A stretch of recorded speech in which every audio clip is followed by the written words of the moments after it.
everybody, my name is Emma. I'm the owner of High Noon Studios. So this channel is all about candle making, running a small business, tips and tricks, things like that. So today I thought that I would just go through and pack an order on camera to go through what I've learned, how I do it now. I had about 10 candles ever break, and that was all in the beginning of candle making for me. So I think the things I'm doing now really do make a difference, and I'm going to show you guys all that in just a second. So let's get into it.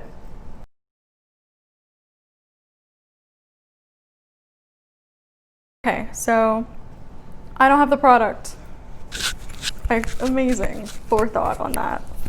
So I have this candle that a customer ordered yesterday, and I'm just going to pack it up. This is an 8-ounce glass tin from Candle Science. So glass is so important to ship correctly because you don't want your candle that you spent forever working on to get busted. Priority shipping, which is what I'm going to be shipping this as, does come with insurance.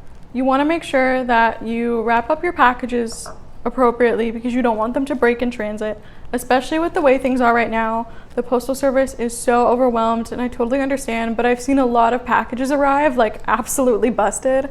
A customer showed me a photo of her package. Maybe I can insert a photo, but mind you, this went to Canada, but either way, it looked like it had been run over. All of the candles were okay, but that just goes to show that you really never know what's gonna happen once the package leaves your hands, and you wanna ensure every possibility is taken care of, because at the end of the day, technically you're not liable, and I do recommend having a shipping policy on your store, but if this broke in transit, it wouldn't technically be my fault, but I would feel terrible. I spent forever working on this. The customer that's getting this, I love. She's such a sweetheart, and I just want her to get what she paid for. So we're gonna do our best to make sure this arrives in its condition, and especially when it's hot. I live in LA, so you don't want this to melt. You can see I have this pumpkin design on the top, so I don't want all that hard work to just melt away while it's in the box. So I'm gonna talk about that as well. So the first step is to get a box. Now, in my other video, I mentioned how you can get these boxes for free on the USPS website or in store. This is just a priority mail box. This is the size 4. This is 7 by 7 by 6. I think in my video I got the dimensions like horribly wrong, but this is what this is. And I get other boxes that are going to be priority or first class where they can't have any labeling. This is from Staples. I think I got 25 of this 12 by 6 by 6 for $7. So Staples has the best prices that I have found. I know that Uline is really popular, but I don't like their company's policies. I don't like who they fund with their money, and I don't want to give them my money. So Staples all the way. Obviously the post office, we're trying to keep her alive. So post office boxes, these are free shipping. If you go online and you just check out, you don't even have to put your card information in because it's totally free. So I'm gonna be using this bad boy because it is mostly square. I just think that you can really nestle a candle in there nicely. So the first step, I usually use packing peanuts, but I'm out of packing peanuts. So I just have, this is styrofoam from a glass order that I got, and I just cut it up into little strips. And whether you're using packing, peanuts, newspaper, whatever you have on hand, you need something that covers the bottom of the box. So you want to make sure that the bottom of the box is totally covered. So when a package drops, it's not just the glass against the cardboard, because that's not going to protect it, unfortunately. So the next step, now that you've got your lining of peanuts or styrofoam or newspaper, is bubble wrap. I get this big boy, also from Staples. This is extra cushion bubble roll. It's $9 for this roll. It's been on sale forever since I've needed bubble wrap, so I don't think the sale price is gonna go away. So this is what I recommend. I used to use a smaller bubble wrap and packages would break. I'm not saying this is like the end all be all, but I think a really big reason for why my packages don't break anymore is because this bubble wrap is huge, and I'll show you right now. I'm gonna rip off a piece to wrap this. So I take this bubble wrap. You can see the bubbles are giant.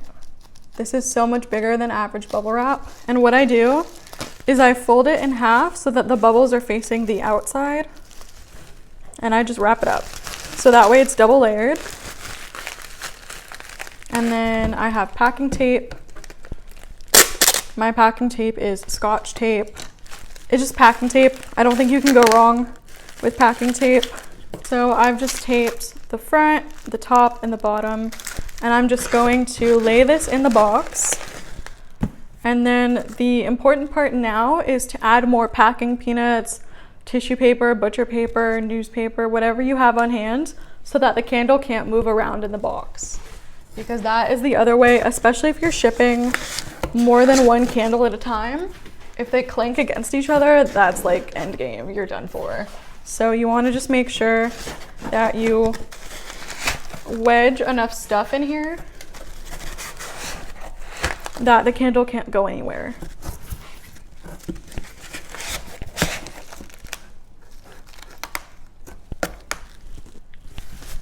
So now you can see when I shake this around, nothing is moving. I'm just going to keep layering.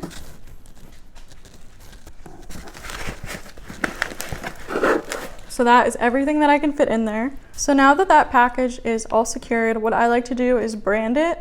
So I have all my branding materials. I'll be showing overhead footage while I explain, but I have this vellum paper, which I use instead of tissue paper. I know that you can buy branded tissue paper, but it's a little bit out of my price range at the moment. I mean, these boxes are free. I didn't pay for the styrofoam. The bubble roll is $9. Like, I can keep my packaging cost really low. So this is a sheet of vellum paper. It's 8.5 by 11, so you can put it into your printer. I don't have a top loading printer, so I need it to be paper sized, but it's got sort of a rigid texture. It's much more sturdy than tissue paper, and it's a little bit transparent. I just made up a little design on Adobe Draw, and I'll put in like closer up footage of that design, but I just print it myself on my printer.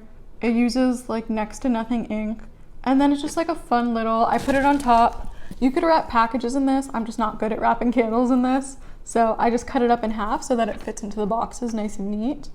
And I'm also doing it by myself, like printing it at home, because I change my mind like every day for how I want my branding to look. Right now I'm on a purple moment, if you can see, but I want to do Halloween, I want to do Hanukkah and Christmas, and I want to do like different patterns, maybe a rainbow. So when I do it by myself, I can change it up whenever I feel like, and it's still cost effective. So it was 100 sheets of this vellum paper, which, mind you, is a full piece of paper, for $14 with like taxes included. So that's 14 cents a sheet. You really can't beat that. I mean, you could maybe go to like Staples or something and get printed paper, but other than that, this is my favorite way to do it at the moment. If I do expand, I would like to get tissue paper just because I like the sort of crinkly texture, but this is my favorite for the time being. It can be recycled, so again, a big win. So all I do is I take a sheet or two. If it's a smaller box, you only need one. And I just lay it. It's gonna fall when I move this. I place it over everything so that I can keep everything kind of contained. I like having, when you open the package, you see all of my branding, and then you remove that and it's the candle. So then, speaking of branding, besides the tissue paper, I have this thank you card, which I also talked about in another video. I get these printed on FreePrints.com, and it just says, "Thank you for your purchase. I am so grateful for your support," which I cannot say enough, so I like to have it on every surface I can have. So these are product photos and stock photos, and they say the same exact thing.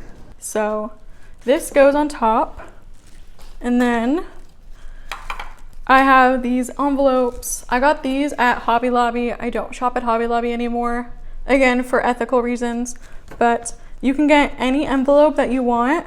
I get them on Amazon as well. I put in usually a handwritten note, but I'm out of note paper at the moment. I will put a care card, and I'll do overhead of all of these so you can see what they look like. But even though all of my candles have to come with warning stickers on the bottom, I like to have a care card that they can see, because most people don't check the bottom of a candle. Kind of, why would you? So I like it so that when they open this, they see how they should take care of their candle. And then I have my business card. For Halloween, I have these scratch cards. I got these on unicornsmiles.com. So they can scratch off this little holographic sticker right here, And I have 10% off, 15% off, 20% off, and then free shipping. So they're all randomized. There's no duds. I think that's kind of mean to not have a winning card. So they're all winners in some way. And then I need to make YouTube video ones because I've never packed an order on YouTube. But if I pack an order for TikTok, I just have this card that just says you're on TikTok. Your order was packed on TikTok. Go check it out. And then my TikTok handle. And then the last thing is this cute little receipt card.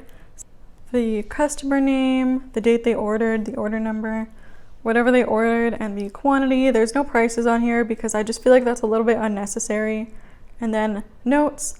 If it's a combined order, I'll write combined, and then I always put thank you.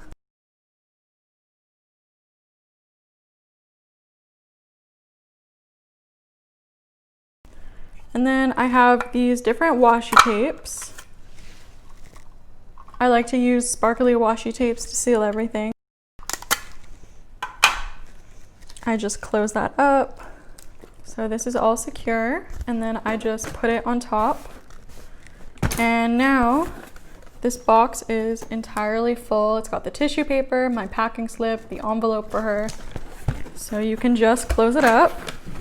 Anywhere in California, Arizona, Texas, Tennessee, Florida, and New Jersey, I put an ice pack in. So I use, these are called ice bricks. This is from Polar Tech Industries in Illinois.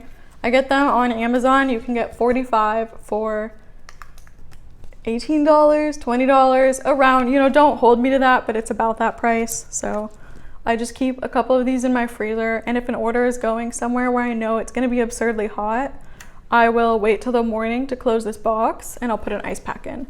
So I just leave a little bit of room on the side, and I haven't had any problems. People actually really like getting these because then they're like, cool, an ice pack. This is something that I use. I also use thermal bubble roll, but again, I got that on Uline. So when I ran out, I didn't place a new order, A, because I don't shop at Uline anymore, and B, because it is October 2nd today. So fingers crossed that the temperature starts going down. It's still summer here. It's absurdly hot. It's in like the 90s today, but I think we're gonna be on a decline temperature-wise. So I don't think I'll have to do this much longer. That is the only thing I really hate about shipping candles. Besides making sure that they don't break, I feel like this is very involved. The melting issue is super huge. And I use soy wax, so the melting point on my specific wax is between 120 degrees and 125 degrees. And you might be thinking that doesn't seem like a lot. You're like 125 degrees, it's never that hot outside. But when it sits in a box, on a truck, or in a warehouse, it really just climbs in temperature. So you never know, it's better safe than sorry, especially my designs use little wax melts and things like that. So if it melts on the way, it kind of like loses the whole purpose of like being a themed candle. So I just do everything I can to make sure that what they saw on my website is what they get at their door. And it does take a little bit more time. It takes a little bit more money. Candles are not cheap to ship. You know, they cost anywhere from $4 in first class to like $12 in priority. That is definitely something to consider because customers don't sometimes understand that whatever they pay for shipping, we pay for shipping. I don't pocket shipping costs. Whatever you paid for shipping is what I pay for the label, but some people don't understand that. So it can get a little bit pricey. Even a $12 8-ounce candle might end up being 20 something with like taxes and shipping. So that is something to consider, as well as the supplies you need. I have a million boxes everywhere. I have those giant rolls of bubble wrap. I have all the big packing peanuts. You know, everything comes in like giant cardboard boxes with a bunch of packing paper. So you're gonna need some space. I wouldn't say you need like a ton of room, but candle making does take up a good amount of space. And I will be filming my sort of like setup. If you don't have your own space, or you have maybe like a little studio or something, I think I have some pretty good solutions for how to keep everything stored in tight situations. So that'll be another video, but that is something to consider for packing, is that you're gonna need all of this stuff on hand all the time. You cannot skip packing peanuts, you cannot skip bubble wrap, you can't ship them in bubble mailers if it's glass. So you just have to make sure that you have the space and the capacity to fulfill things like this. And if you think this is too much for you right now, you could always go to local stores. You could bring samples to boutiques, you could go to farmers markets, word of mouth, friends and family. Local pickup is an option, especially if you're on Shopify. You can have your customers check out with local pickup, so you can choose if they go to your business place, a different public meeting place, you go to them. So there's more than one way to do this, but if you are sending a box to a customer somewhere else, this is my recommended method. And you don't need all the branding that I have, but I think it's a nice touch because it's not very exciting to just get like this priority box or like a craft cardboard box. So I also like to add stickers to boxes. I'm so all over the place, I'm just rambling, but that's the sort of last thing, is that I have these little stickers. They just say Happy Meal, enjoy. I'll switch it up sometimes, like thank you for supporting me, happy Halloween, things like that. But I just make these on my Cricut maker. So I just have, these are 1.5 inches. You could also go to Online Labels, High Online Labels. I think it's gonna be a goal of mine to mention you in every video I do. But you can go to Online Labels and get their pre-cut sticker sheets and then just print it out at home. Or you can get them printed with, I think, Avery, Sticker App. That's all I can think of. I do it myself with Online Labels. I love you, Online Labels. Okay, so that is everything that I use to package. I'm gonna do some footage right now of overhead, what this package looks like, what all of my little branding materials look like, as well as where I get them. I hope this was helpful. I know it might seem kind of self-explanatory that you just like wrap it up and put it in a box, but there's a certain method, there's little tips and tricks that I just never thought of, and the less candles that break in the world, the better. So I hope you guys enjoyed this one, and I'll see you next time.